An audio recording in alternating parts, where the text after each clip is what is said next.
I shouldn't be here. That's the first truth I try not to choke on. My heels click too loudly against the marble floor, my heart pounding louder than the jazz music drifting through the air. This dress, it clings to me like guilt. The name I'm wearing tonight isn't mine, but I smile like it is. Naomi owes me, but pretending to be her for a stranger with enough money to buy silence. This is beyond reckless. This is criminal. But still, I keep walking. Your table, Miss Moreno, the hostess says, and I blink. That's Naomi's last name. Not mine. Everything about this place screams that I don't belong. The scent of aged whiskey and leather armchairs, the cold shimmer of chandeliers that probably cost more than my apartment building, the women's laughter, soft, practiced, rehearsed like a melody they've sung 1,000 times for men like him. But I'm not here for them. I'm here for Naomi, my cousin, my headache, the reason I'm wearing a dress that doesn't belong to me and pretending I'm someone I'm not. She'd begged me to come, said it was harmless, said he didn't even know her face yet. He's rich, Noel, like disgustingly rich, and he's the intense. I can't, please, just one night, pretend to be me, get through dinner, and I swear you'll never hear his name again. And at the center, leaning back in his seat like he owns gravity itself, is him, the man I'm supposed to meet, Reef. He doesn't smile when our eyes meet. He doesn't blink either. He just watches. Like he already knows, like he already sees through me. And now I was standing in front of him. And I know she lied. Because a man like this, you don't forget his name or his eyes. He didn't even rise to greet me. He remained seated like he owned the night. One hand casually on the table, the other nursing a drink he hasn't touched, just looking. And suddenly I can't breathe. Miss Moreno, he says. His voice is low, controlled. Danger wrapped in velvet. I nod, sliding into the seat opposite him. Mr. Castellanos. He tilts his head slightly. You don't look like Naomi. I froze. It's nothing, just a joke, probably. Middle name, I lied smoothly, family thing. He hums, no expression, no smile, just watching. God, he has the kind of face that makes you forget what you were afraid of, until it's too late. We're silent for a beat too long. The waiter appears, breaks the tension. We order. I go for safe, salmon and sparkling water. Reef doesn't look at the menu, he just says, same. Because of course he does. When we're alone again, he leans forward, not close enough to touch, but enough to make the air between us feel thick. You're nervous, he says. I'm not. You're lying. My stomach twists. What makes you so sure, I ask, trying to sound amused, detached. He doesn't blink. Because I make people nervous. It's part of the job description. And what job is that exactly? He smiles for the first time, and it's not warm. It's sharp, like a secret with teeth. I solve problems, he says, and right now, I think you might be one. 2 days earlier, Naomi was crying. Not her usual crocodile tears, real ones. Her voice shook when she shoved the envelope into my hands. Just wear the dress, say my name. One dinner, Noel. I swear I'll explain everything later. Now I'm sitting across from a man who looks like he never lets anyone explain anything later. Back in the moment, I sip my drink. So what made you sign up for a matchmaking service? His jaw tenses. It wasn't my idea. I raise an eyebrow. Forced into love, that's a new one. I wasn't looking for love, he says. I was looking for silence, clean paperwork, no mess. His eyes lock on mine. What I got instead is a woman who lies about her name. My blood turns to ice. I try to smile. Excuse me? Reef leans in, folding his hands together like he's building a case. You walk like someone who doesn't wear heels often. Your accent's off. Too polished for the Moreno family I looked into. And your voice isn't the same as the one I spoke to on the phone last week. I blink. Once. Twice. Shit. I think, he says softly, that Naomi Moreno sent someone in her place. And what makes you think I'd be that stupid, I whisper. He smiles, slow and dangerous. Because you're still sitting here. I stand. It's instinct, fight or flight. But before I can move, his hand wraps gently but firmly around my wrist. Noel, he says. Not Naomi. Noel. I stop breathing. He knows. The air between us shifts, charged, volatile. His grip isn't tight, but it's possessive, like I've just become something he's not willing to let walk away. You should have walked out the moment you sat down, he says, voice like smoke. Now it's too late. His grip was warm, firm, unshakable. Noel, he said again, low and smooth, like he was trying the name on for size and deciding he liked how it tasted. I hope you knew every detail of the agreement when you chose to show up tonight. I narrowed my eyes. What do you mean? His gaze dropped to my lips. I shouldn't have licked them. I mean, he said, voice soft as velvet and just as lethal. I hope Naomi gave you every condition before sending you in her place, because the moment you sat down and played pretend, you agreed to all of it. My stomach tightened. All of what? He stood slowly, moving around the table. I stepped back, but he only followed, his presence suffocating, like the air thickened just because he was in it. One dinner, he said, stopping in front of me. One night. My chest tightened. One night. His lips barely lifted. With me.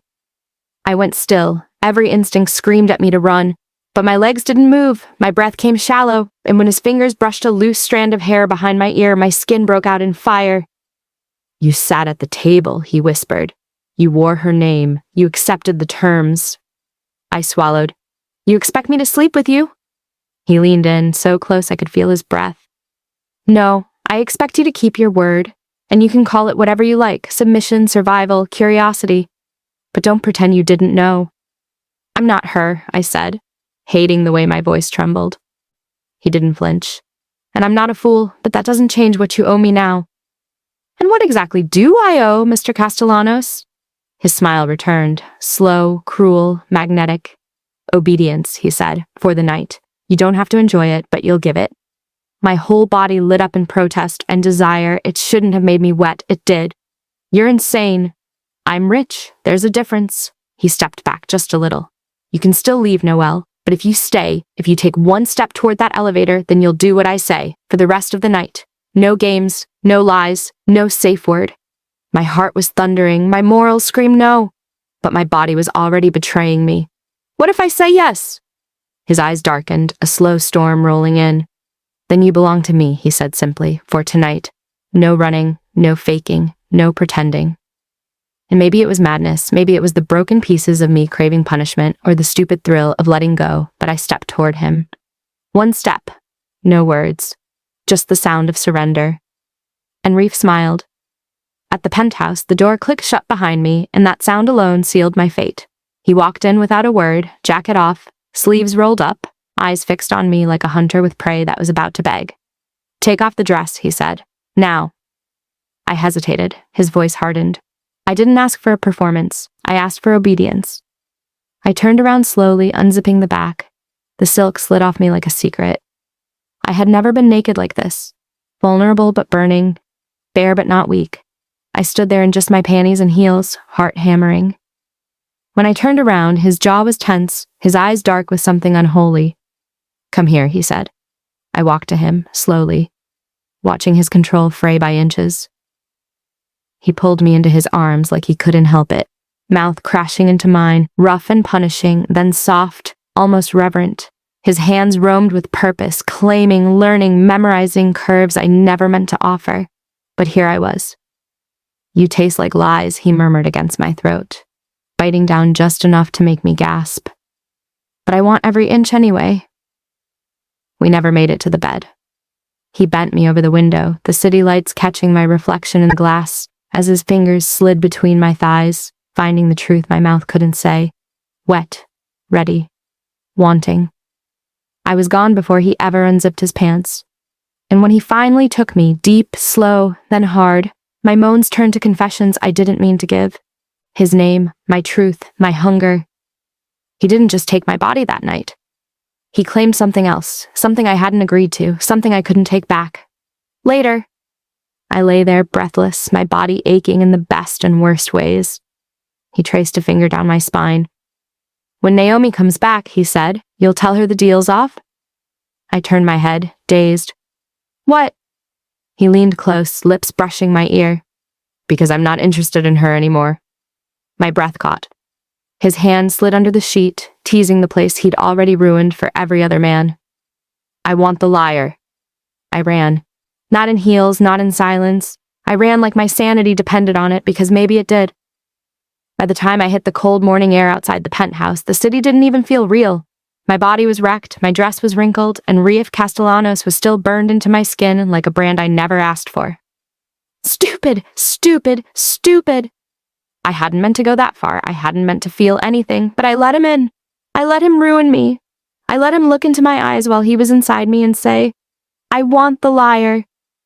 And worse, part of me liked it. Back at the apartment, Naomi was already there, barefoot, sipping coffee, like she hadn't just swapped identities with me and sent me to a damn dragon in a suit. "Hey," she said with a small smile. "So, how did it go?" I stared at her. She blinked. "What?" "You didn't tell me the terms of the meeting included sex, Naomi." She frowned. "What are you talking about?" "You set me up," I snapped. "I thought I was just going to charm a billionaire for you. Talk, smile, keep him interested until you could fix visa mess." "Did you sleep with him?" she interrupted, eyes wide. I said nothing. Her face paled. "Oh my God, Noel!" I slumped into the chair. "He thinks I'm you. He thinks I agreed to the full arrangement." "What full arrangement? I didn't agree to sleep with him." "Well, guess what? Someone did," I shouted, then clapped a hand over my mouth. "Shit!" We sat there in silence, the weight of the night pressing in on both of us. And then Naomi whispered the words I never expected to hear. "I think you need to disappear." 2 days later, I left. I didn't tell him. I didn't call. I didn't text. I packed a bag, turned off my phone, and booked the cheapest flight to anywhere. I didn't want to see him again. I couldn't. Because the worst part wasn't that I lied. It was that I didn't regret what happened. And that terrified me. But Reafe Castellanos wasn't a man who tolerated loose ends, especially not the kind that kissed him like fire, moaned his name like sin, then vanished into thin air. She ran, and I watched everything on the cameras, tracked the car, saw the airport footage, and felt something I hadn't felt in a long time. Cold fury. She thought she could disappear. She thought I'd let her. But I don't lose. I hunt. 2 weeks later, I found a tiny guest house in the countryside, hoping no one would ask too many questions. I told myself I was fine. I told myself I could forget him. Until I walked into the kitchen one morning and found him sitting at the table. Black shirt, no tie, no smile, just Reef. Here, in front of me. My breath left my lungs in a violent rush. "What? How?" He stood slowly. "You ran." "I had to." "You lied." "I know." He crossed the room in 2 steps. I backed up, but the wall was right behind me. "I gave you a choice, Noel," he murmured. "You stepped into my world. You played her. You fucked me like you meant it." I swallowed. "I didn't mean to—" "Don't insult me. You did mean it." His hands slammed on either side of my head, caging me in. "You didn't just lie to me, Noel. You woke me up." My throat tightened. "Reef, I can't—" "You already did," his voice dropped. "And now I'm not done with you." He leaned in, lips brushing my jaw. "You can run again if you want. I'll still find you."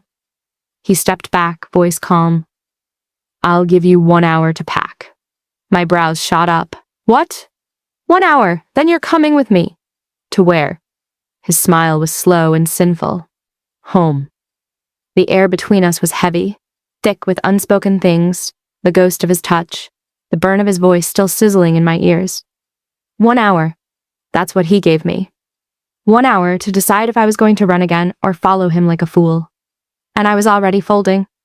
I didn't pack much. Just enough to keep the lie alive a little longer. Makeup, Naomi's earrings, one of her perfume bottles. I stared at my reflection in the cracked mirror of the guest house bathroom and whispered to myself, "You're not her." But it didn't matter anymore. He wanted the liar, and I'd already become her. The car ride was silent. He didn't speak, didn't touch me, just stared ahead like the road owed him something. My knees trembled under his coat, his scent wrapped around me, smoke and something darker. Possession. I hated the way it made my thighs press together. We drove for hours, away from the city, away from everything familiar. By the time the gates opened and the estate came into view, I wasn't sure if I was stepping into a mansion or a trap. Tall iron gates, endless stone walls, security cameras in every corner. The main house was dark and sprawling, with high glass windows and a brutal, beautiful silence that made my chest tighten. He parked, got out, opened my door, said nothing. My legs moved before my brain caught up.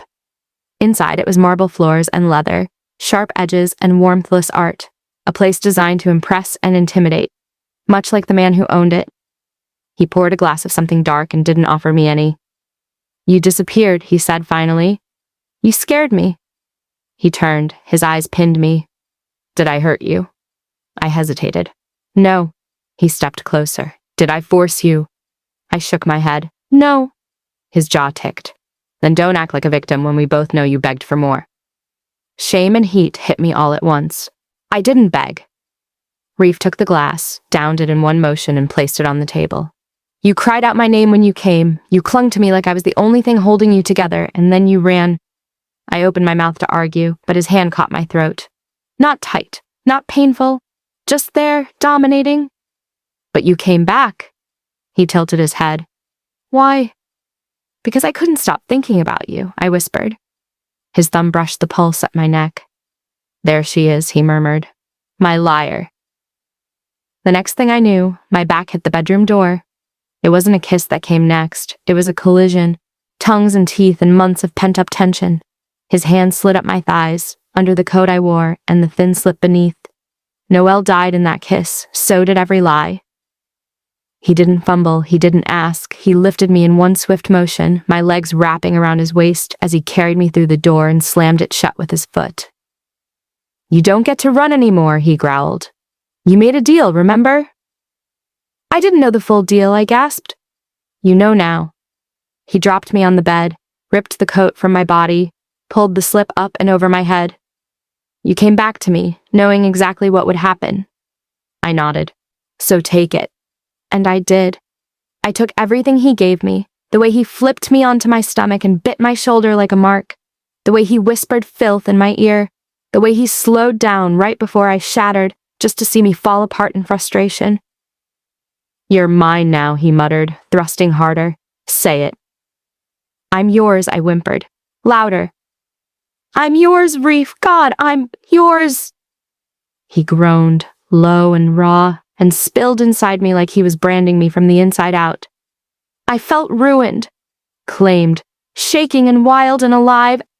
He didn't let me leave the bed. Not that night. Not even when the sun came up. He pulled me onto his chest, ran his fingers through my hair, and whispered things I wasn't ready to hear. "Next time you run, Noel, I'll chain you to the bed." I knew he wasn't kidding, and it scared me how much I liked it. The next day, I woke up alone. The space beside me was cold. I sat up, sore in places I didn't want to admit, and reached for the silk robe folded beside the bed. Voices drifted from downstairs. One of them? Naomi. My heart stopped. I threw the robe on, stumbled down the hall, and leaned over the banister. She was standing in the living room, pale, nervous, clutching her bag like it was a shield. Reef stood across from her, calm and terrifying. "I came to explain," Naomi said quickly. "I didn't mean for any of this to happen." "Oh," he said smoothly. "I know you didn't." He glanced up then, right at me. My mouth went dry. Naomi turned, her jaw dropped. "Noel?" And then the silence cracked in half. Reef stepped forward. "You lied to both of us," he said to Naomi. Then to me, his voice sharper now, he added, "And you kept lying. Even last night." My stomach dropped. He turned to Naomi again. "So tell me, which one of you wants to explain why I've been fucking the wrong woman?" I hadn't decided if I wanted to kiss her or kill her.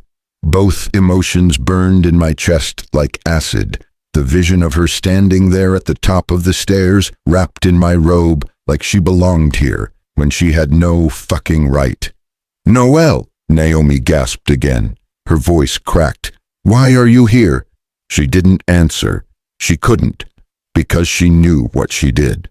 I dragged my gaze from one woman to the other. Same bloodline, same damn face, one with panic written all over her, the other wrapped in shame, guilt, and the scent of me still clinging to her thighs. "You switched places," I said. Didn't you? Neither of them answered. That was all the confirmation I needed. Noelle opened her mouth to speak, but I raised a hand. No, don't. Reef, I said don't. Her lips closed. My voice dropped low, cruel, cold. You think I don't know when I'm being used, Noelle? Do I look like a fool to you? No. You tricked me into sleeping with a woman who wasn't on the contract. Naomi stepped forward. It was me. I made her do it. I didn't want to come and I held up a hand to her too. Stop. I turned to Noelle, and my voice lost every trace of kindness. So what are you then? A stand-in whore for your cousin? She flinched like I'd slapped her. I didn't apologize. I wanted to see her bleed. I needed it. You touched me, I growled. You looked me in the eyes and kissed me like you meant it. Like this meant something. It did, she choked. Reef, you let me fuck you. She closed her eyes. Shame flooded her face. You knew I don't fuck anyone without knowing their full name, their past, their blood. But you... I stepped forward, chest rising. You made me fall for a damn ghost. I didn't plan for any of this to happen. No, I said coldly. Then tell me, Noelle, why didn't you stop when I touched you that night? She hesitated. That's what I thought. I couldn't breathe. My chest ached, my legs trembled. He looked at me like he wanted to break me in half, and part of me, maybe I wanted him to, just so the guilt would stop eating me alive. I was never supposed to fall for you, I whispered. But you did, he snapped. Tears blurred my vision. I'm sorry, Reef. His voice dropped to a whisper. So am I. Then he walked out, left me standing there half naked in his robe with Naomi still frozen beside me. The door slammed. I didn't see him for the rest of the day. That night, I sat alone in the guest wing, wrapped in the same robe, waiting, hoping. Nothing. Until midnight. The door opened. I looked up. He stood there, his shirt half unbuttoned, jaw clenched, eyes burning into mine. I should have thrown you out. I know. I should have called the lawyers, had you both been arrested for fraud. I wouldn't blame you. He stepped in, shut the door behind him, and said, but instead, I haven't stopped thinking about how sweet you sounded when you begged. I froze. His eyes darkened. You want to fix this? I nodded slowly. Then prove it. On your knees. I dropped before I could think. Shame burning in my throat. But when I reached for his zipper, he stopped me. No, he growled. Not with your hands. Not with your mouth. I blinked up at him. With your truth. My heart pounded. I want to hear every fucking detail, he said. Why did you do it when it started what you thought would happen? And if I don't? His smile was cruel. Then you leave this house, and I promise you, what I'll do next will haunt you both. My voice cracked. I was broke, I began. Naomi got the invite, but she didn't want to go. She was scared of arranged marriage. I was desperate. I wore her dress. I thought you'd see right through it. But I didn't. No, I said, eyes stinging. Instead, you made me fall for you. And then you ran. I nodded, tears spilling. I didn't think I mattered enough for you to come after me. Reef crouched. His fingers gripped my chin. His voice was a whisper now, but lethal. You do matter, he said, and that's why I'm going to punish you properly. He stood, pulled me to my feet, marched me to the bed, bent me over the edge. You want forgiveness? Yes, I whispered, then earn it. I woke up with a start, my body tangled in the softest sheets I'd ever touched. For a moment, I thought I was in a dream. Until I moved, and the ache between my thighs reminded me exactly where I was, who I was with, what we did. God, my pulse kicked, images of last night slamming into my brain like a car crash, his mouth on me, his voice in my ear, his hands gripping my body like I was already his. I sat up, clutching the robe I found draped over the bed. It smelled like him, woodsy, dark, addictive. But I couldn't find my clothes. He'd taken them. What kind of man takes a woman's clothes after fucking her? A man like Reef. I stood up, wobbling slightly, and walked to the door, locked. Of course. I was a prisoner, a well-fucked, slightly dazed, silk-wrapped prisoner.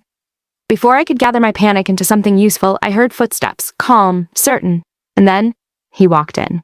Dark suit, perfectly tailored, cold eyes, hot mouth, my mistake. Morning, he said casually, pouring himself a drink like we were old lovers. Sleep well? You locked the door, I said. He sipped. You didn't ask to leave. You stole my clothes. I undressed you. You didn't object. His voice was calm, mocking. And I plan to dress you later. Be patient. I crossed my arms. I want answers. So do I. He turned toward me. What's your name? I hesitated. He waited. My stomach nodded. Noel, I said quietly. Noel Aiken. He smiled then, slow and knowing. Finally. I stepped back. You knew. Of course I did. Naomi has a scar above her knee. You don't. You based everything on a scar? That and the way you kissed me. Naomi wouldn't have kissed me like she was burning. I burned now. My face, my chest, my blood. You're insane! He walked to the coffee table and threw something down. Paper? A contract? A stack of them? What's this? I asked, approaching slowly. Your future, he said. I picked them up and felt the ground shift beneath me. It had everything, my name, my ID number, even my signature. But I never signed this. You forged this, I whispered. He leaned back, watching me like a predator. Your cousin did. Naomi. She used your documents, pretended to be you. She didn't want this life, so she gave it to you. I didn't agree to marry you. But you did show up, in her place, wearing her perfume, smiling like you belonged. I shoved the papers back at him. None of this is legal. He took them and tossed them aside. You can fight it, but I have the lawyers, the contracts, the surveillance. You came to my suite willingly. You signed the guest log under her name. You let me inside you. Stop, I hissed. He moved closer. You let me fuck you, Noelle. Don't act shocked by the consequences. She was trembling, beautiful in my robe, hair messy, lips swollen from the night before. She thought she could walk into my world wearing someone else's name and then disappear. No, she walked into the lion's den, and now the lion wanted to keep her. I crouched down in front of her, leveling my voice. You have two choices. Her eyes were wide, lips parted, breath uneven. Stay here for 1 week, 7 days. Be my wife, publicly, privately. Learn the role. Understand what you've walked into. She swallowed hard. And if I say no, then I'll make sure Naomi gets dragged into this mess too, for fraud, identity theft, lying to a foreign government. She'll pay the price you're too scared to. Her hands clenched. But, I continued, if you stay, if you play the part, I'll consider giving you your freedom. Consider? She whispered. I leaned in, brushing my mouth just over her cheek. Every day you'll make me want to let you go. And then I stood, cold again. Dinner's at 8. Wear something that'll make me regret not fucking you again right now. I walked out, slamming the door behind me, and smiled as I heard her curse my name on the other side. She was mine now. She just didn't know how deep it went. He left me there, shaking. I picked up the contract again, trying to make sense of it all. Naomi, that snake, she set me up, lied to me, told me it was just a fun matchmaking experience, no pressure, no ties. But it was never just a meeting, it was a trap. A legal fucking marriage contract. And somehow, it had my name all over it. I could feel Reef on my skin. I hated that it still burned where he touched me. Hated how I remembered the sound he made when he came. Hated how I'd wanted it. I needed to leave. But what if he was right? What if I had no legal ground to fight this? His voice echoed in my head. 1 week. Was that really the only way out? The contract said mutual fulfillment of the trial period before cancellation. 7 days. After that, both parties could dissolve it. But the catch? If I left before then, it would void the protection clause, and I'd owe him everything. Damages, costs, a fee I couldn't afford. Clever bastard. He didn't lock me in with chains. He used paper and ink. The clock was ticking. I had 7 days to survive the man who wanted to own me. "I'll stay," I said, chin up, spine trembling. "1 week." Reef didn't even blink. "You'll play the wife." "I'll pretend to play the wife." His eyes sparked. "Don't confuse pretend with permission." God, he was infuriating and hot and terrifying. He stepped back, letting me breathe as if I wasn't already drowning in his presence. "I'll need clothes," I said. "You'll wear what I choose. Then I'm walking naked." He smirked. "I'm counting on it." I wasn't stupid. I knew I was walking a razor's edge, but I needed time to find out what Naomi got me into, to find a way out. His penthouse was too luxurious, too quiet, too clean. I could feel secrets clinging to the walls like shadows. And one of them had my cousin's name written in blood. I searched during the day. Quiet, quick, while Reef made calls and took meetings. His office was locked. His bedroom wasn't. That night, I dressed in a silk nightgown I found in the walk-in closet. Because of course he had one. He probably had it all planned. The clothes, the perfume, the cuffs, no. Focus, Noel. I locked the bedroom door, braced a chair under the handle, sat with a glass of wine, and an anxiety attack fighting in my chest. And then click. The lock slid open. The chair scraped forward, and I didn't move. The door creaked as he pushed it open, slow, deliberate, a storm wrapped in a tailored suit. "You really thought that would stop me?" he said softly. "Ever heard of privacy? You gave that up when you signed Naomi's name." I stood, backing toward the bed. "This isn't part of the deal." He closed the door behind him. "Oh, sweetheart, this is the deal." I wanted to scream, to hit him, to melt. My body didn't know the difference anymore. He walked toward me like he already owned my breath. "I told you," he said, voice dark silk. 7 days, 7 nights. That's what you agreed to. Did you think the nights were for sleep?" He reached me, tilted my chin up. I hated how much I leaned into it. "I'm not Naomi," I whispered. "I know." He ran his thumb over my lips. "She never would have survived the first night." And then his mouth crushed mine. She was fire and fury in silk, and I wanted to burn with her. She kissed me like she hated me. I kissed her like she was oxygen in hell. She clawed at my shirt. I ripped her nightgown off. She slapped me. I kissed her harder. We hit the bed in a war, her knees over my shoulders, my name on her lips, my hand around her throat, just tight enough to remind her she was mine, for now. I didn't just want her body. I wanted her mind tangled in mine, her fear, her fight, her everything. And tonight, I got it. When she collapsed, trembling and gasping, I held her. "I should hate you," she whispered into my chest. I stroked her back. "Then hate me properly, loud, naked." She didn't move. Neither did I. She thought she was alone when she slipped into my office the next day. She didn't know I watched her on the cameras. She didn't know I left the drawer open on purpose. I let her find it. The photo. Her cousin Naomi, younger, smiling, dressed in black, and beside her, another girl, same eyes, same cheekbones, but not Noelle. Noelle has never seen that girl before, but I have, and the bloodstain on the corner of that photo, that wasn't accidental.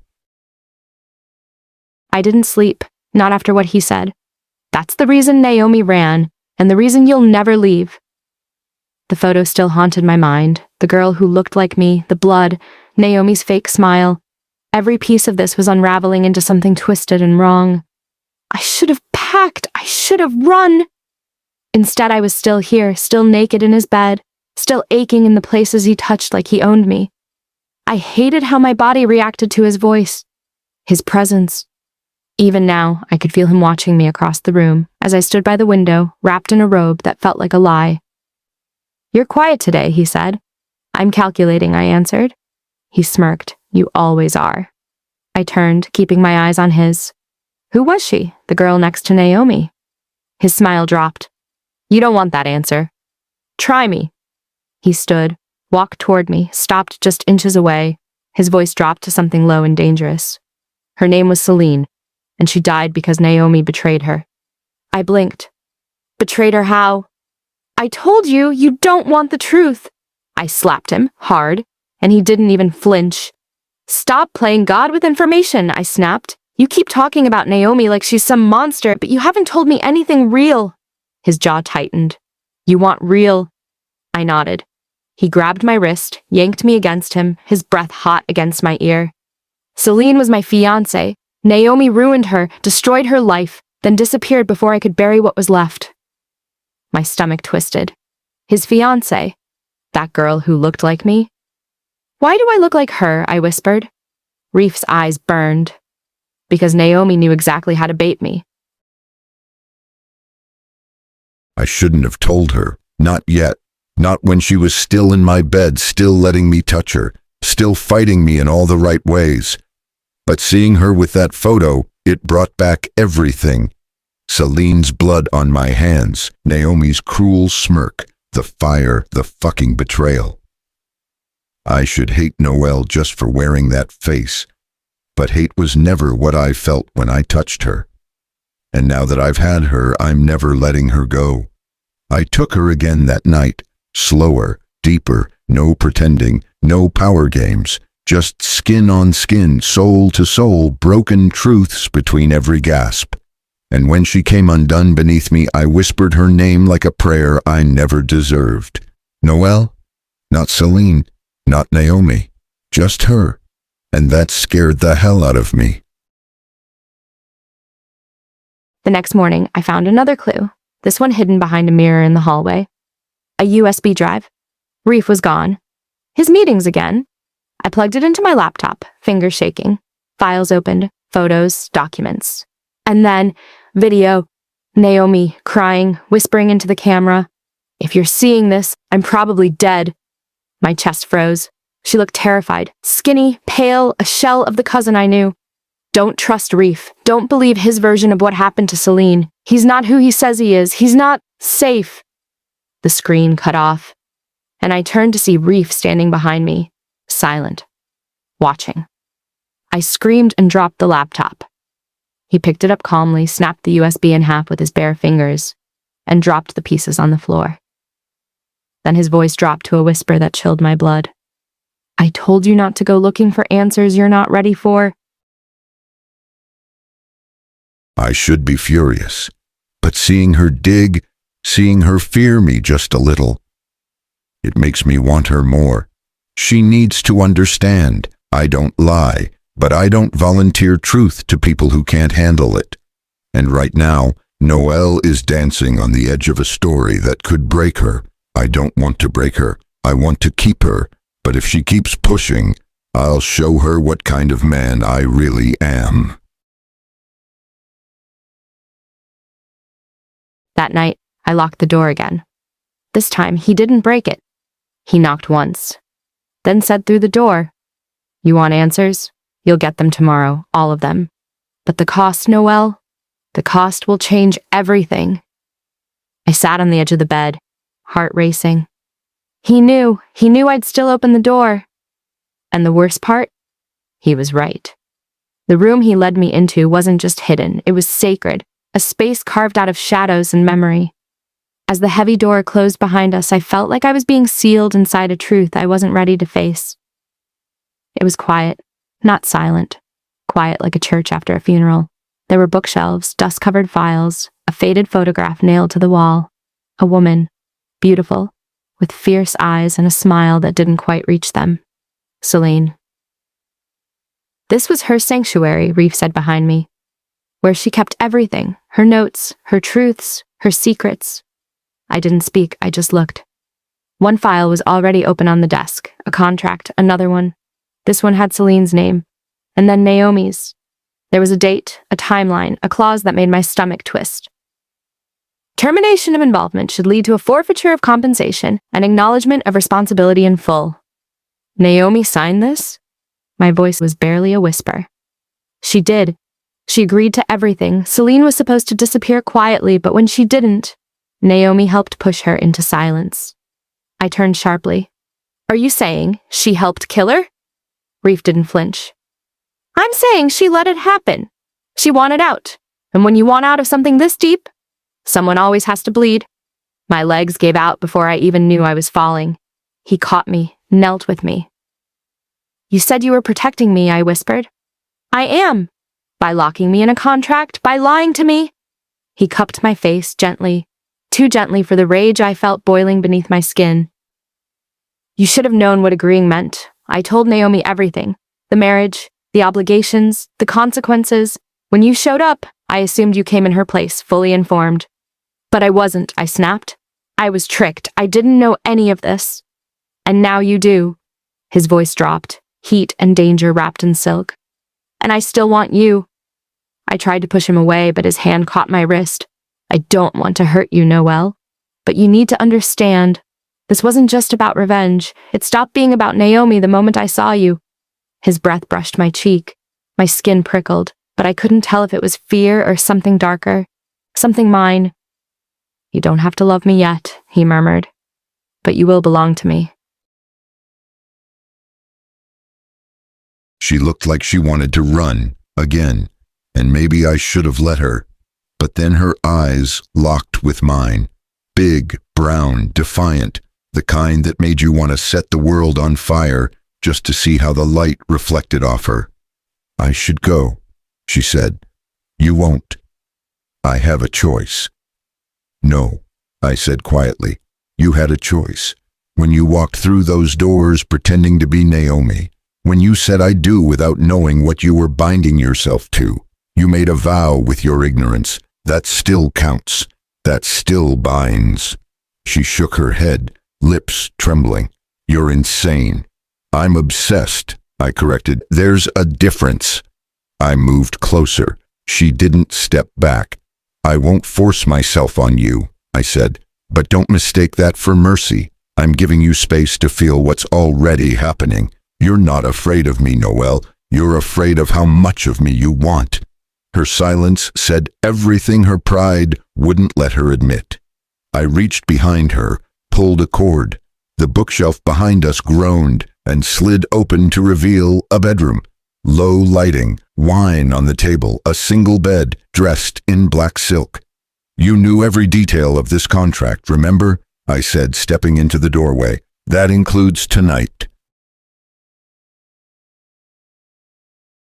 My feet wouldn't move, my mind screamed to run, but my body, traitor that it was, remembered the feel of his mouth on mine, the way he looked at me like I was his religion and sin all in one. I followed him inside. No words, just breaths, the air thick with heat and danger. Reef poured the wine, handed me a glass, watched me over the rim as he drank his. I tasted it, smooth, dark, like everything about him. Then he took my glass, set it down, and reached for me. No force, just gravity, that dangerous pull again. You still want to run, he asked? Yes, I breathed. But you won't. He kissed me, soft, then rough, then gone. Because now you've seen the truth, and there's no going back from that. I wanted to slap him. I wanted to kiss him harder. Instead, I whispered, What do you want from me, Reef? His answer came like thunder. Everything. I don't remember lying on the bed. I just remember the way his hands moved. Reverent, possessive, like he was unwrapping something he planned to keep forever. And maybe I let him. Maybe I wanted to know what it felt like to be wanted that much. But after, when the high faded and the silence came, that's when I slipped out of bed. That's when I ran. Only to crash, heart still raw, into someone waiting by the gates. A man with Seline's eyes. You're Noel, he said. You're in danger. My voice shook. Who are you? I'm the one who tried to stop her from falling in love with him. I failed. He looked at me, eyes haunted. Run now, or you'll be next. I should have known he'd find me. I should have known I'd never make it past the villa's edge. Not with the way his brother watched me like a hawk before he vanished to give me space. I thought I was smart, slipping out through the back, hot-wiring that bike with shaking hands, riding through the morning mist like a thief. But Reef was waiting. He didn't speak when he showed up at the inn, just stepped through the door like sin wrapped in black and stared at me until my knees gave in. You really thought you could run again, he asked. His voice was low, unreadable, deadly calm. I don't belong to you. A pause, a breath. Then he tossed something onto the bed behind me. I didn't even have to turn. The soft slide of fabric told me everything. "Put it on," he said. "You're marrying me in black, just like you deserve."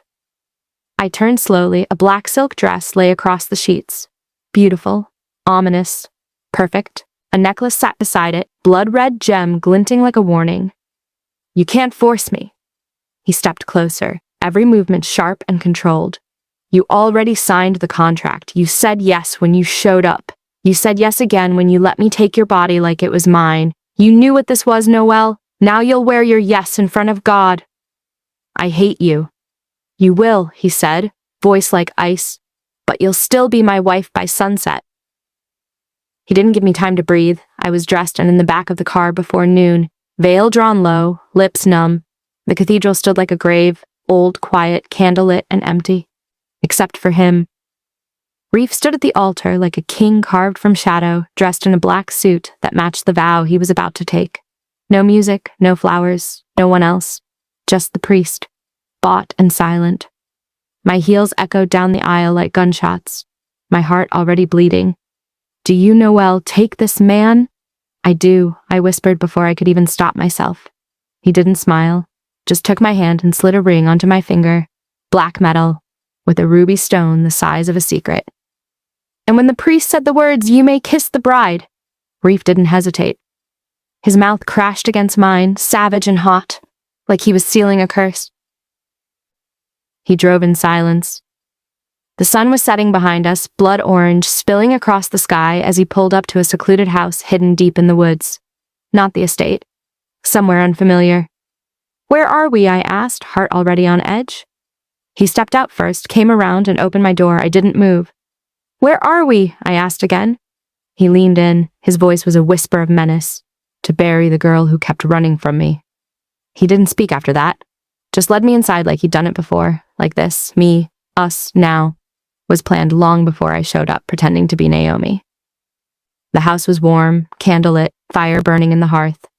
At first glance, it almost felt romantic. Until he opened the wrong door. My breath caught. The room wasn't a bedroom. It was something else.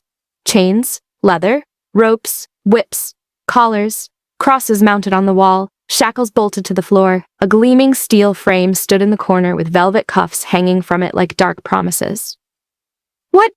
What is this?" I breathed, frozen in place. He stepped behind me, silent, his presence wrapping around me like smoke. "This," he said, "is where obedience is taught." I turned around, heart slamming against my ribs. No, Reef, I told you I'll accept the marriage. You want me as your wife? Fine, I'll be her, but not this style. I'm not Cain. I won't do this." He tilted his head slowly, studying me like I was already a piece in his game. "This is how I punish my wife," he said coldly, "and you are my wife, Noelle." I took a step back. My fingers trembled. "You don't have to punish me. You ran from me, again." "I was scared." He moved fast, too fast. I barely made it to the hallway before his hand slammed into the wall beside my head, trapping me there with nothing but his breath on my cheek and his shadow looming. "I hate," he said, voice ice cold and dangerous. Repeating myself over and over about something I've already said. "Running doesn't save you, it makes me angrier." His eyes bored into mine. No warmth, just fury disguised behind that controlled mask he wore so well. My legs threatened to collapse beneath me. "Reef," I whispered. "I gave you the chance to behave. You spat on it." His hand wrapped around my wrist before I could react. He pulled me through the door, back into that room, and shoved me onto the bed so hard the air left my lungs. "Don't!" Cold steel clicked around my wrist before the word even finished. Then the other. Chains. Silk-lined, but tight, firm. I thrashed. "You said you wouldn't hurt me!" He leaned over me, bracing a hand on the headboard, his face so close to mine I could feel every controlled breath. "I said you were mine. You knew what that meant when you wore my ring." I shook my head, tears threatening. "Please, not like this." He dropped his mouth to my ear, voice a whisper of something darker than desire. "This is what happens when a wife defies her husband." Then he stepped back and began unbuttoning his shirt. "You want to run? Try it now." I pulled. Nothing, not even a damn inch. My heart raced, my thighs clenched, and to my horror, my body throbbed. He took his time undressing me. Every button undone was a test of my patience. Every inch of skin revealed, burned under his gaze. "You'll take whatever I give you," he murmured. "You'll learn to feel pain in me and crave it. You'll feel pleasure so deep it'll scare you, and you'll thank me for both." His hands touched every place that made me gasp. Then came the blindfold. I whimpered. He tested my reactions. Feather touches, then cold metal, then something that stung against my thigh. I cried out, not because it hurt, but because I didn't know what came next. Every time I moaned, he paused. Every time I resisted, he made me want more. His mouth was brutal and soft, his fingers precise and relentless. There were clamps. There was a vibrating wand. There was something that pulsed deep inside me and made my body betray me until I sobbed, not from pain, from overstimulation. "You'll scream, Noelle," he said in my ear, "not because you're scared, but because you won't know what's happening to you anymore." And I did scream. When he finally buried himself inside me, I didn't recognize myself. There was no pride left, no rebellion, just sweat, desperation, release. Over and over, until my voice broke. He kissed my neck, bit it, whispered filth and devotion in the same breath. I lost count of how many times I came. How many times I said his name like a broken prayer. How many times he made me beg, then punished me for begging. When he finally lay down beside me, uncuffed my wrists and cradled me to his chest, I was shaking, wrecked, silent. His thumb brushed over my lower lip and his voice was calm again. "You didn't run this time." "I couldn't," I whispered. His chuckle was dark and sinful. "You can, but you won't. That's the difference." And just before sleep claimed me, I realized something that made my heart hammer again. I wanted to run, but even more than that, I wanted to stay. I woke up with a dull ache between my thighs, a soreness in my wrists, and the ghost of his touch still echoing across my skin. The chains were gone. The blindfold was folded neatly on the nightstand, and Reef was nowhere in sight. I sat up slowly, wrapping the silk sheet around my body as the memories of last night flooded my mind like a forbidden dream. Pain, pleasure, his voice, his control. The way he looked at me like I belonged to him, like every moan was a signature on the contract I never meant to sign. He warned me. He promised he would break me, and I had laughed. Now I wasn't laughing, I was trembling. I got up, dragged my sore body to the bathroom. When I stared into the mirror, I didn't see the same girl who walked into that villa pretending to be Naomi. I didn't see the girl who used to beg for freedom. I saw his wife, his possession. There was a mark on my neck, his bite. And it wasn't just physical, it was a fucking claim. Before I could spiral into my panic, the door clicked open behind me. I spun around, breath caught in my chest. Reef. Wearing black, sharp and calm, a fresh suit, sleeves rolled slightly, veins lining his forearms. He looked like temptation wrapped in danger, like the man who had wrecked my body last night and still had more to give. "You're awake," he said simply. I didn't answer. I couldn't trust my voice. He walked in slowly, a paper in his hand. He handed it to me without a word. It was a wedding certificate, signed, sealed, official. "What is this?" I croaked. He raised a brow. "Proof that you're mine, that you said yes last night." "I didn't say yes," I hissed. You didn't say no either." He stepped closer. "And don't lie to me, Noel, you wanted it." I tried to step back, but he grabbed my chin, held it still. "Lying will get you punished again. Do you want that?" My body screamed no. My nerves screamed no. But my traitorous core throbbed. "I won't let you break me," I whispered. His thumb dragged across my lower lip again. "Who said I want to break you? I just want to own you." She thought last night was the worst I could do. Poor thing. She hadn't even tasted what it meant to belong to me fully. That was just the beginning. That was the door opening. But she'd crossed the threshold, and I wouldn't let her step back out. I watched her chest rise and fall. Her skin was flushed, marked, trembling under the weight of my presence. She was scared, but she was wet. There was a knock at the door. My younger brother, Eli, stood in the hallway with a sealed envelope. His expression was grim. "She needs to know," he said quietly, sooner than later. I opened it, scanned the contents. Naomi's real file, her real contract, her escape route, the deal she made with someone else. Someone I used to call a friend. And Noelle, she was just collateral, or so I thought. I looked back at her. She was watching me carefully now, like an animal sensing danger from afar. Get dressed, I told her. Why? She asked slowly. I didn't answer right away. I didn't need to. Because I'm taking you to the church. She froze.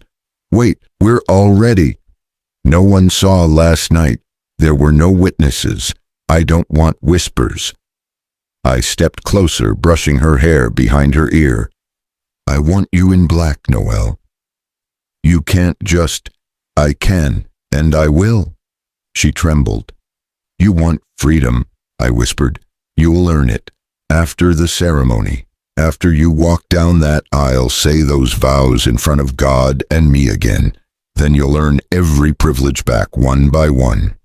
And if I refuse, then I'll drag you to the altar in chains. My blood ran cold. I didn't know whether to scream or cry or laugh at the absurdity of it all. This was supposed to be a matchmaking meeting, a conversation, a date. Now I was being dragged into a church again in black lace to marry the devil himself for how many times? And the worst part, my body wasn't even fighting it anymore. It was craving him again. Just before I could answer, the door burst open. A figure stood in the hallway. Tall, female, familiar. Naomi, alive, dressed to kill, smiling like a bitch who knew she just ruined everything. You weren't supposed to fall for her, Reef. That wasn't part of the deal. I barely had time to breathe before the door opened. She walked in like she belonged there, tall, perfect, wrapped in red satin that clung to her curves. Her lipstick matched the dress, sharp and dangerous.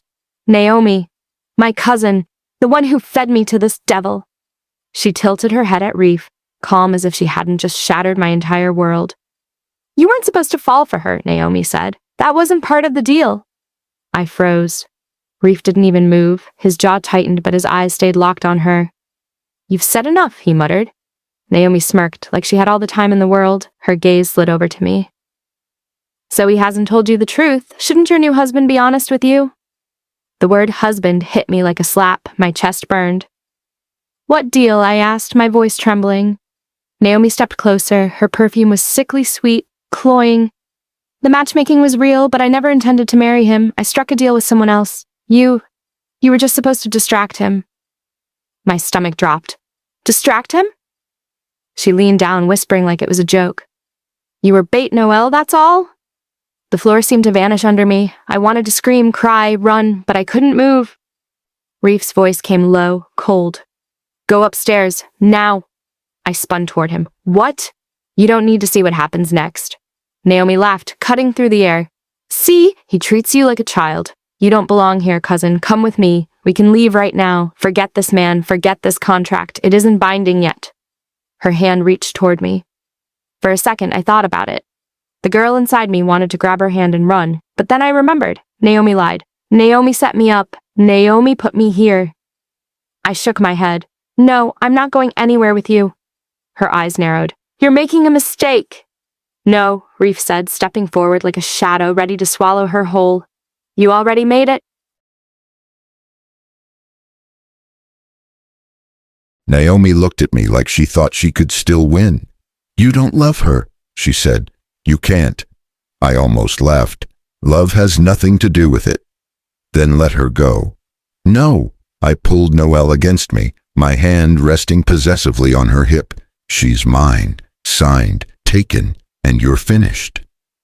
For the first time, Naomi's smile faltered. Jealousy flickered in her eyes, sharp and bitter. You will regret this, she whispered. I leaned closer, my voice flat. The only thing I regret is ever trusting you. The next morning, I stood in front of a mirror in black. Black dress, black veil, black like mourning. I barely recognized the girl staring back. Reef stepped in behind me, adjusting the veil with steady fingers.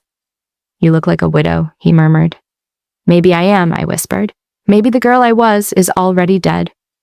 His hand brushed the chain at my throat. "Then bury her," he said softly, and walk down that aisle as mine. I didn't answer. Couldn't. But when I walked toward the altar, every step heavier than the last, the church doors swung open. And there he was. A man with Reef's eyes, his jaw, his same dark presence. He smiled, slow, cold. "Did you really think I wouldn't come to see my brother's wedding?" A ripple moved through the guests, shocked whispers, shifting bodies. Naomi smirked from the pews, eyes glinting with satisfaction as though she'd been waiting for this exact moment.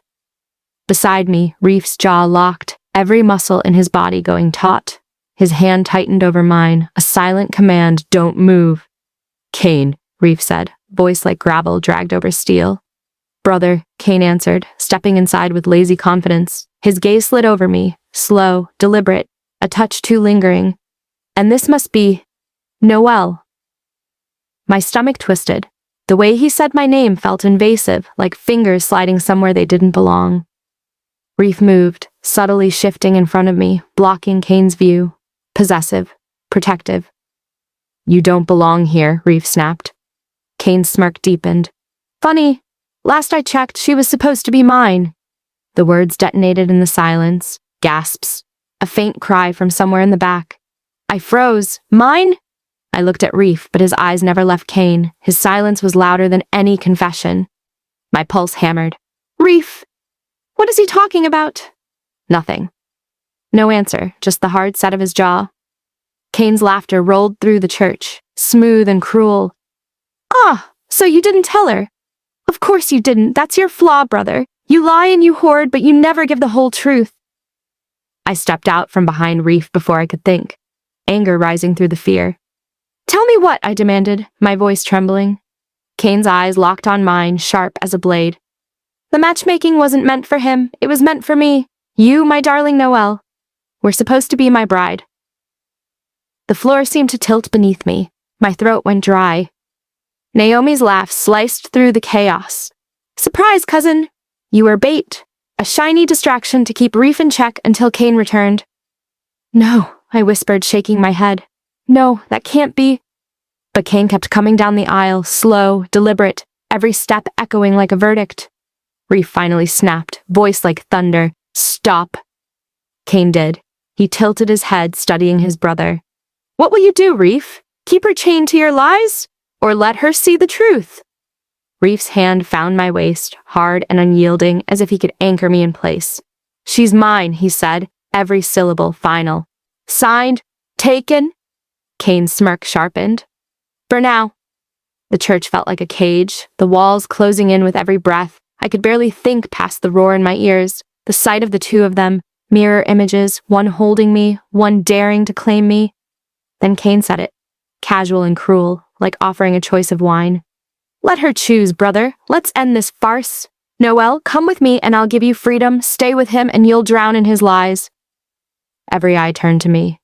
The weight of both brothers pressed down, one with fire, the other with ice.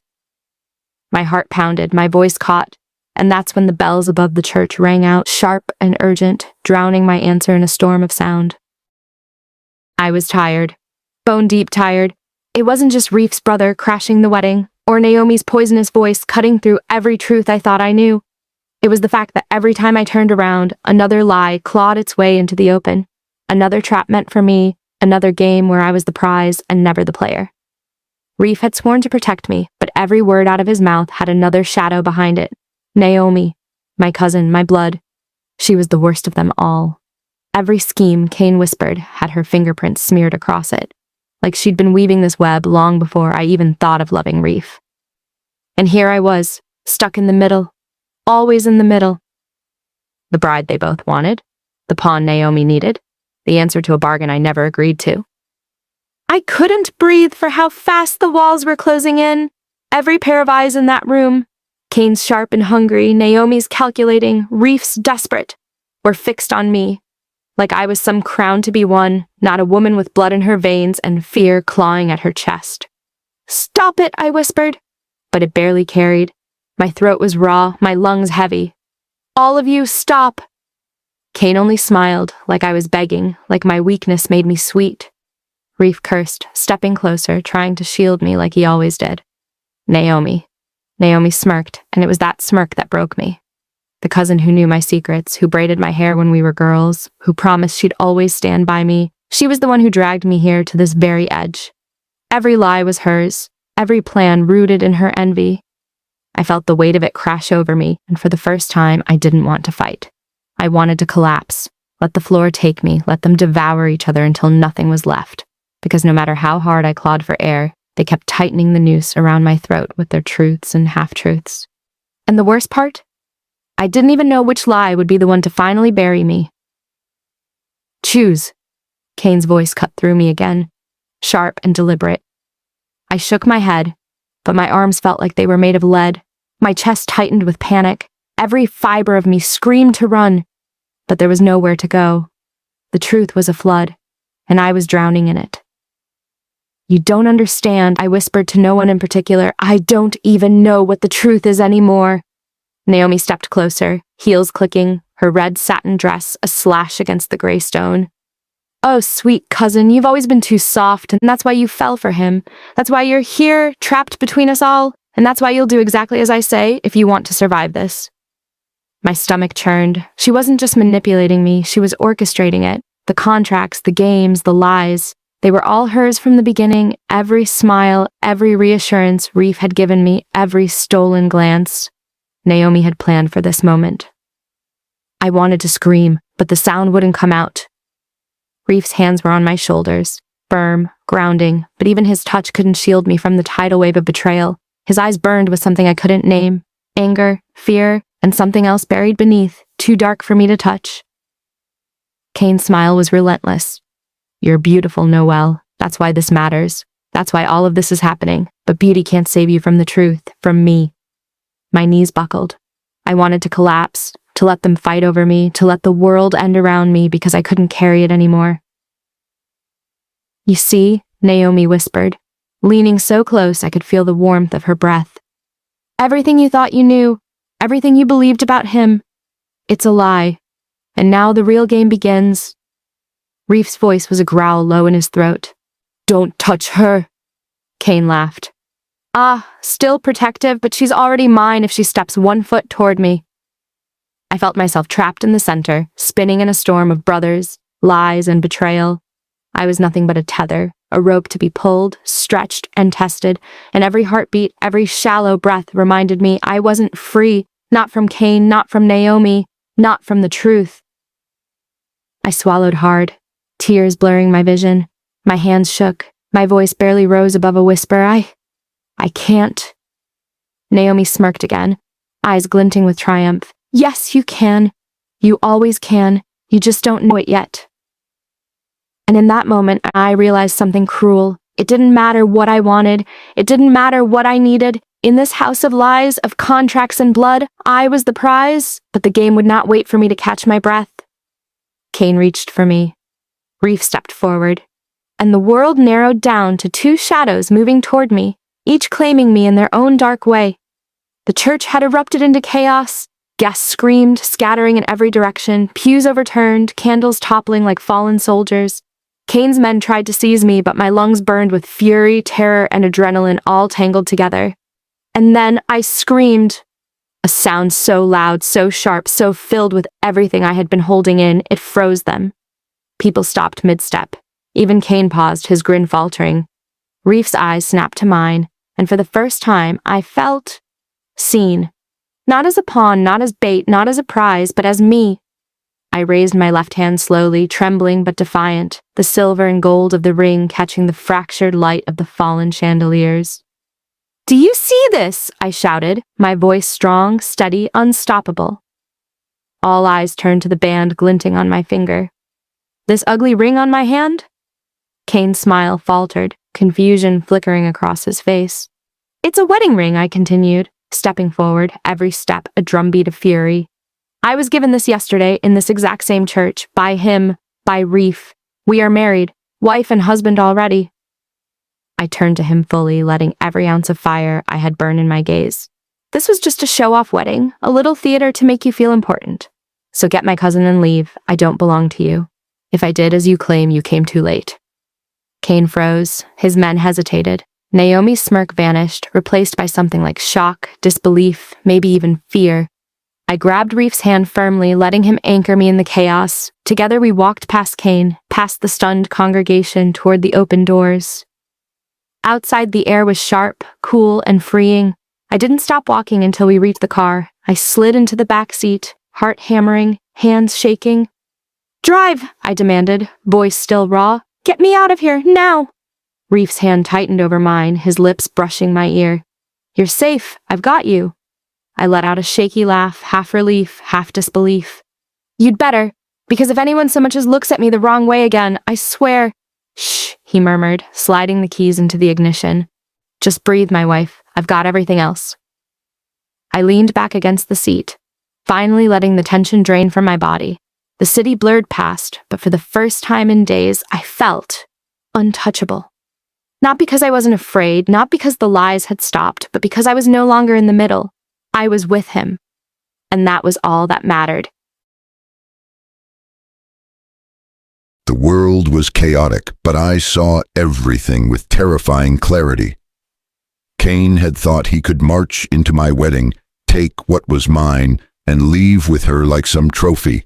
But he had forgotten one thing. Noelle wasn't just mine by right. She was mine by fire, by claim, by every ounce of will I'd put into protecting her. And when she screamed, I froze. Not with fear, no, with awe. She didn't just scream, she shattered the air around her. Every man in that church stumbled back. Even Cain's trained shadows faltered. That was my girl. That was the woman I'd risked everything to keep. Her hand rose slowly, deliberately, and the ring gleamed in the fractured light. That ugly, perfect, binding thing I had given her yesterday. Our bond, our claim, our promise. I caught the look in Cain's eyes, the hesitation. He realized just a fraction too late that she wasn't his to claim, that she had never been his, that the only man in the world she would ever answer to was me. And she said it. Every word cut through the room like a sword. We are married, wife and husband already. I didn't need her to say anything more. I tightened my grip on her hand, felt the weight of her trust, her defiance, her fire. That was everything. As she pulled me toward the doors, I held her close enough to feel her heartbeat, sharp and steady despite the storm. Every lie, every betrayal, every scheme fell behind us as we stepped into the open air. The city welcomed us, cold and alive, but I didn't care about the world out there. I only cared about her. When she slid into the car, I let myself breathe for the first time in hours. Her demand was simple: get me out of here. But it carried more weight than any orders I'd ever given or received. It was trust, and it was fire, and it was the first step toward freedom. I gripped the wheel, glancing at her in the rear view. She was trembling, exhausted, drained, but untouchable. The storm had tried to claim her, to bend her, to make her a pawn, and she had screamed herself free. "Don't ever let them near you again," I growled softly, more to the world than to her. "And if anyone thinks they can, they'll answer to me." Her eyes met mine in the rearview mirror, fierce, tired, unyielding, and something in that look made the rage inside me shift into protection, into possessiveness, into a promise I would keep for the rest of my life. She belonged to me, and finally, after all the chaos, all the lies, all the manipulation, she knew it, and I knew it. For the first time in days, I smiled, because this was over, at least for now. And tomorrow, when the world dared to touch her again, they would see exactly what it meant to cross Reef. The city hummed around me, normal, mundane, like nothing had ever happened. But I knew better. I felt better. We were back where we started almost. The streets, the cafes, the sun glinting off the same glass buildings. But nothing was the same. Nothing could be. Because Reef was here. Everywhere. He watched me with that hungry, impossible focus that never wavered. Every glance, every brush of his hand on mine, every low murmur in my ear was a claim, a reminder, a tether I couldn't and didn't want to break. I stopped fighting it. Why would I? I was his wife, signed, claimed, bound, and for the first time it didn't feel like chains. It felt like home. His obsession wasn't reckless anymore. It was careful, meticulous, fierce and possessive, yes, but also protective, tender in ways that made my knees go weak when he leaned close, whispered my name, traced his thumb over the pulse at my wrist. Every moment he saw me, he took me, but not the way he had in the past. He savored me, watched me, adored me, making me feel like I was the only thing that mattered in the entire world. Even the way he fucked me, every stolen moment, every claim on my body was a promise. Not ownership, but love and fire. And I let him, finally, without resistance, without guilt. I stopped hiding, stopped fighting, stopped questioning whether I belonged to him. I did. And I wanted it. All of it. Life returned to its rhythm, but my heart skipped every time I saw Naomi. The cousin who had tried to destroy everything, who had woven lies like spider silk around me. I hated her more fiercely than I had before. Every smile she threw at me, every word, even a casual glance made my blood simmer. Reef noticed, of course. His jaw tightened when she was near, protective, possessive, obsessed, and it made me ache for him in ways I didn't even know existed. Still, I could go back to my life, my streets, my friends, my routines. I could pretend for a while that the chaos was behind me. But Reef, he wouldn't let me. Not truly.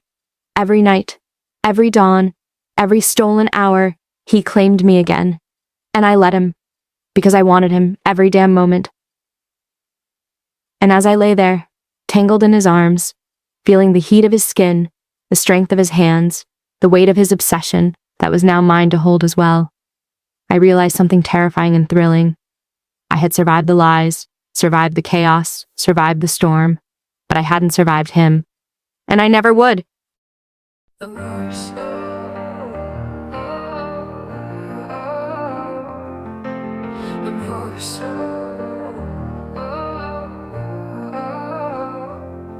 Every part of me, it longs for you in every way, so deep and true, physically, mentally. My heart is yours, my soul whispers your name forevermore. Whether you love me or hate me, I wanna be your only. Focus on me, don't let go, I'm madly in love, this I know.